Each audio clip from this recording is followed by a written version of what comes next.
Dad shut himself inside his bunker at the beginning of 2020. He said the world was about to end, and when we didn't believe him, he told us to wake up. It was raining that day. I remember focusing on the water hitting the window panes while my sister tried to change Dad's mind. I knew it was no use. He was too stubborn to listen to anyone except maybe Donald Trump. WHO had just declared that COVID-19 had pushed the world into a pandemic. Dad wanted us to join him, and when we told him no, he called us brainwashed. He purchased the land before I was born, only because of the dilapidated military facility that came with it. It was abandoned sometime in the 60s, I think. My sister was there from the beginning, even before Dad's obsession pushed Mom away. It's hard for me to imagine what he was like back then. Mom says he was a gentleman, but they married young, and a person can change a lot during those years, and so did Dad. All I remember from him during our childhood are the weekends at the bunker, constantly renovating it and stockpiling it with everything he would need to survive down there. We couldn't stop him. He wasn't the best dad, not even a good one. But it was sad to see him go all the same. He was excited, even though he thought that civilization was about to collapse. I guess that happens to you when you've spent your entire adult life preparing. We had to set up an old radio to keep in touch with him. He didn't trust mobile phones. We didn't hear from him often, just once a month, sometimes less. The last time he radioed in, he said that he had found a hidden door. He was going to see where it went. That was 3 months ago. "You think he's okay?" my sister asked. He wasn't in great health. I told him. We sat in the car on our way to check up on him, driving through the heat wave. "His radio must have broken down," I said. "Let's not assume the worst." But I felt worried too. There was something strange about that hidden door and his tone when he mentioned it. It didn't sit right with me, but maybe it was just the heat and the endless desert around us that played tricks on my mind. I couldn't really tell. It was dark when we arrived. Dad's truck stood where he had left it, beneath some tarp that blew in the chilly sand-carrying wind. We turned on our flashlights and walked to the cliff above the bunker. The steel door was made to withstand a nuclear blast. Luckily, I owned the only spare key in existence. Before I used it, I banged on the door as hard as I could, and I yelled for Dad. I worried he would mistake us for intruders and shoot us. If he was confused, and if it was dark, it was a real possibility. I banged again and yelled at the top of my lungs. "Dad? Are you there? It's me, Josh. Evelyn is here as well." "I don't think he can hear you," Evelyn said. I nodded. "Dad, I'm going to open the door now." I was 17 the last time I was here. Back then, it was the Muslims that were going to end civilization as we knew it. Before that, it was the Russians. Now, it was China. There was always something threatening his beloved freedom, and yet he was never truly free. My sister put her hand on my wrist just as I was about to unlock the door. "You know," she said, "maybe we should just call the authorities after all and—" "No," I said. "He'll fight them." I unlocked the heavy door. A rancid smell escaped the darkness inside. It was the odor of death. I recognized it from when Dad tried, and ultimately failed, to learn how to hunt and let a reindeer carcass rot on the property for weeks. My sister had already stopped visiting him by then. I didn't tell her what the smell reminded me of. She covered her nose with her shirt. We descended the spiral stairs. It creaked for each step we took, almost as if it was about to fall apart. I tried the light switch at the bottom. The click echoed throughout the long corridor leading to the living area. Nothing happened. I realized the batteries, which charged by the use of an old exercise bike, were dead. That meant he was most likely dead as well. "The generator could be broken," I said, "but maybe you should wait back here. Just in case, you know." I pointed my flashlight in front of me. The light was too weak to reach the end of the corridor. On the way here, I had felt ready. I felt sad. The kind of empty sadness you feel after the death of a parent that was never any good. But I didn't feel worried. Now, on the other hand, while staring into the dark corridor that I used to run through as a kid, I was afraid. The fear reminded me of how my childhood night terrors used to start. They always crept up on me in the darkness, grew with grotesque shadows on my bedroom ceiling. "I'm not letting you go in there alone," Evelyn said. We stayed together. We walked into the darkness. The foul smell intensified for every step we took, and so did my heartbeat. I was glad my sister didn't stay behind. The bunker seemed so much smaller than I remembered it, much more cramped. The asymmetry between my memories and reality made everything feel off somehow, just as if the bunker was merely a model of the real thing. But it wasn't. I had just grown up. The Confederate flag greeted us at the end of the corridor. It hung on the concrete wall. It looked pale in the hot spot of a flashlight, almost like a phantom. And of course, in many ways, it was. A ghost from a long time ago, or perhaps a corpse brought back to life. An abomination. It reminded me of Dad more than anything else. You have to be seriously confused to praise freedom as much as Dad and hang that symbol of lesser freedom in the world on your wall, Evelyn said. He wanted us to protect his freedom so much that he built a prison for himself. I removed the light from the flag, leaving only darkness. You bet he was confused. We entered the main chamber. It was overfilled with litter and clutter, empty cans, both the food and beer kinds, laid scattered across the sticky floor. We had to take large steps not to step on any of the trash. That's weird. Evelyn pointed her flashlight at the small dining table. Look! My hair stood up on my neck before I even realized what she meant. The table was set for 3 people.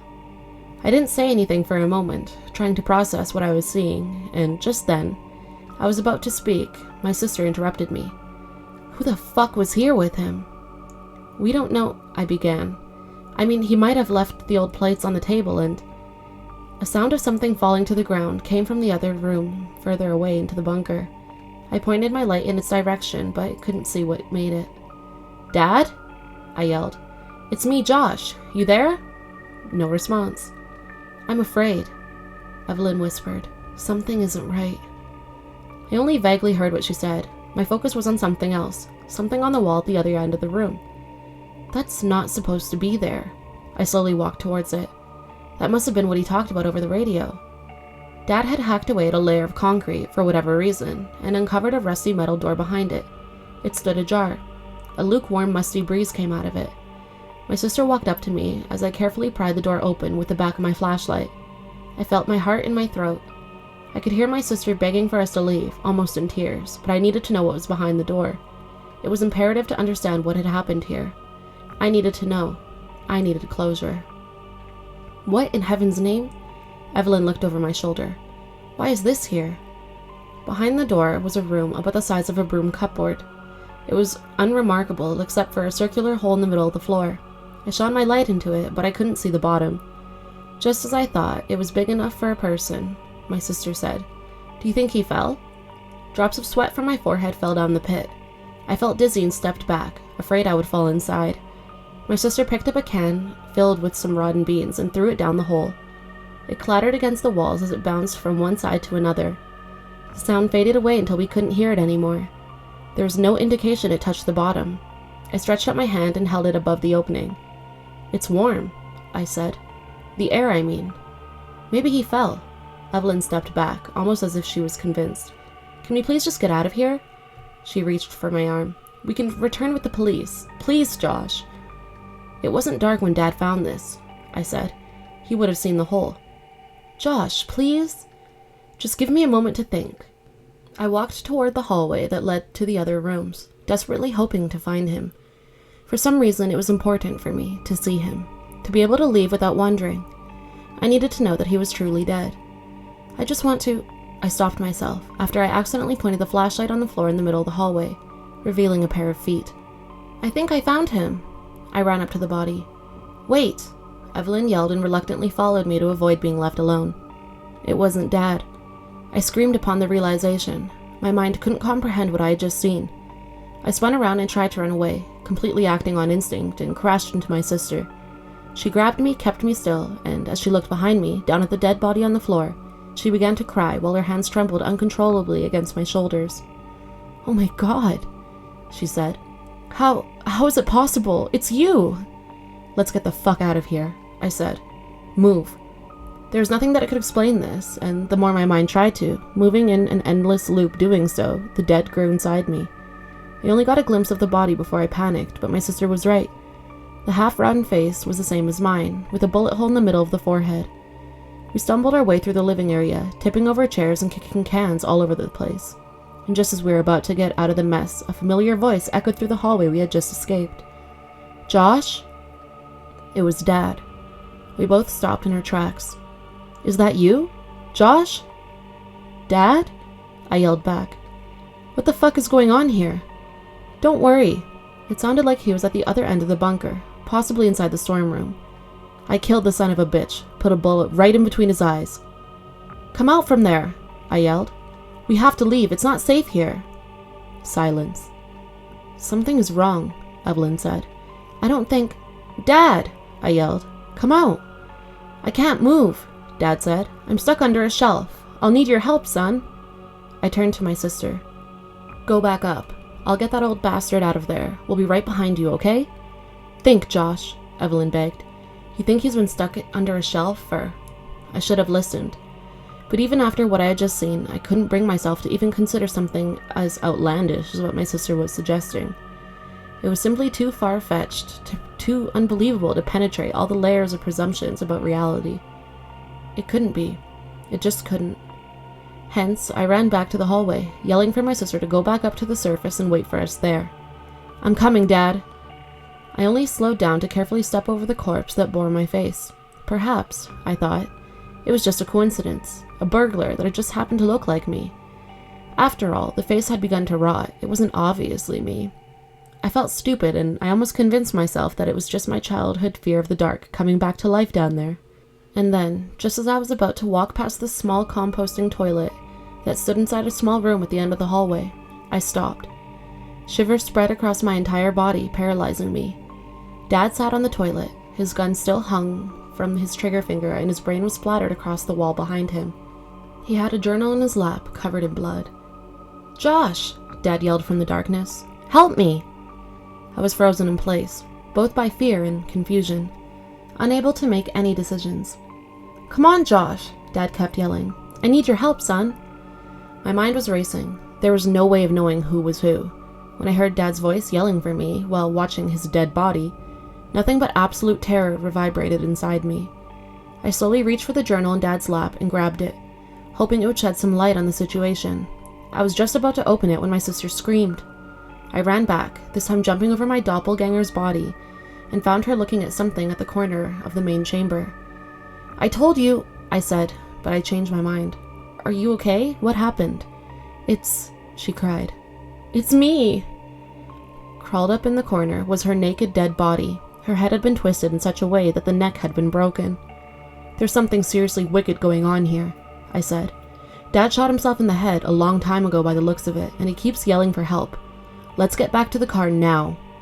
We drove away from the bunker as fast as we could, leaving whatever was still alive down there, yelling for help. My sister insisted on staying at my place for a few days. I didn't mind having her around. We shared an experience no one else could relate to, and we needed time with each other to overcome the trauma. It took a day for me to build up the courage to open Dad's journal. It began with his unusual deranged conspiracy theories. I flipped past them. At the end, he had only made short notes. Found a hidden door. Deep pit. Possible the remains of some old black project. Evelyn and Josh woke me up. A surprise visit. Didn't hear them enter. Strange. Had dinner with them. Something seems off. It isn't then.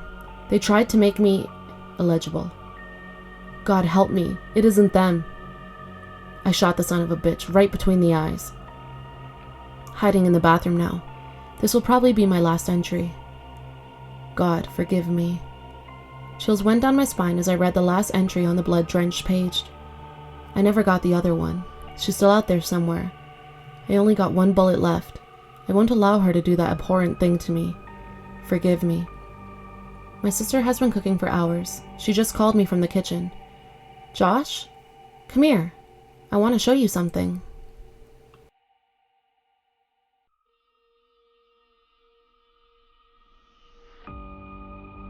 Thank you so much for watching this video. Be sure to like, comment, subscribe, and turn on the notifications to my channel. Also, I would like to thank Tobias Malm for writing this story and letting me share it with you guys. I'll leave all the links to his Reddit page and his horror community down below.